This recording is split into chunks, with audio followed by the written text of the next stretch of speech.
Hello বন্ধুরা, কেমন আছো সবাই? আশা করছি সকলে খুব ভালো আছো আর আমি অনেক ভালো আছি। আবার একটা নতুন ভিডিও নিয়ে তোমাদের সাথে শেয়ার করতে চলে এসেছি।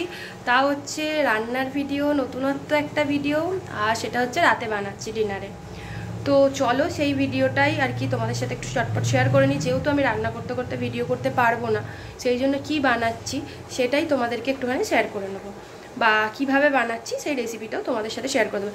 অ্যাকচুয়ালি আমি রেসিপিটা পেয়েছি হচ্ছে গাঙ্গুলি ফুড ব্লগার্স বলে একজন দাদা আছেন, ওনার পেজটা আমার ফলো করা আছে। তো ওনার পেজ দেখেই আমি আর কি মানে রেসিপিটা পেয়েছি। উনি কিছুদিন আগে এই ভিডিওটা শেয়ার করেছিলেন। উনি খুব সুন্দর সুন্দর মানে কি বলবো, অল্প কিছু ঘরের টুকটাক জিনিস দিয়েই ভালো ভালো ভিডিও শেয়ার করেন। তো ওটা দেখেই আমি আর কি মানে কি বলবো, পেয়ে আর কি ফলো করেছি, আজকে সেটা বানাবো বলে ঠিক করেছি।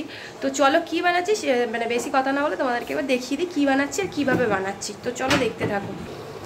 এখানে রয়েছে পেঁয়াজ কুচি, টমেটো কুচি, আর দেখো মিক্সিং জারে রয়েছে আদা রসুন পেঁয়াজ দেওয়া রয়েছে। এখানে পেস্ট করিনি, উনি ওখানে পেঁয়াজটা দেননি, কিন্তু পেঁয়াজটা আমি একটু অ্যাড করছি।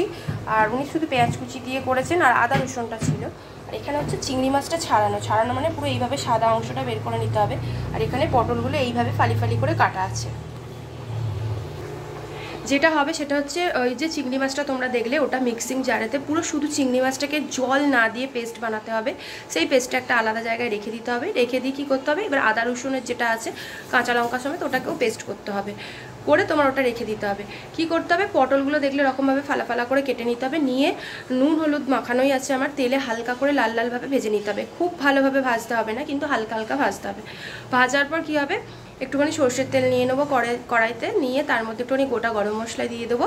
দেওয়ার পরেতে তোমার আমি আদা রসুন পেস্ট, পেঁয়াজটা প্রথমে লাল লাল করে ভেজে, যেমন আদা রসুন পেস্ট দিয়ে তোমরা যে কোনো মাংসে বলো কোনো কিছুতে মানে আদা রসুনের কিছু বানালে যেভাবে কষাও সেইভাবে কষিয়ে নিতে হবে।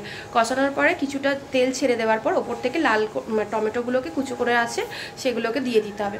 দেওয়ার পর তারপর দিয়ে দেবো চিংড়ি মাছের পেস্টটা, দিয়ে বেশ খানিকক্ষণ মানে কষিয়ে নিয়ে ওপর থেকে সেদ্ধ করে রাখা একটা আলু আগে থেকে রেখে দেবো। সেদ্ধ করে রাখাটা আলুটাকে পুরো ম্যাশ করে ওপর দিয়ে দেবো।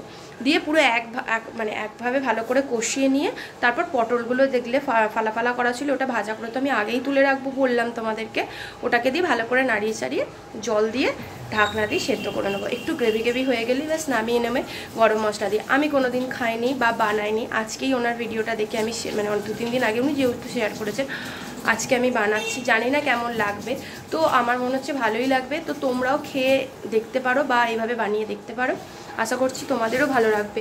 আর রাতের একটা জিনিস বানাবো, সেটা হচ্ছে কাটাপোনা মাছও রয়েছে। এই যে এই কাটাপোনা মাছটাও রয়েছে, সেটাও হবে। তো এই ছিল আজকে রাতের আমার ডিনার।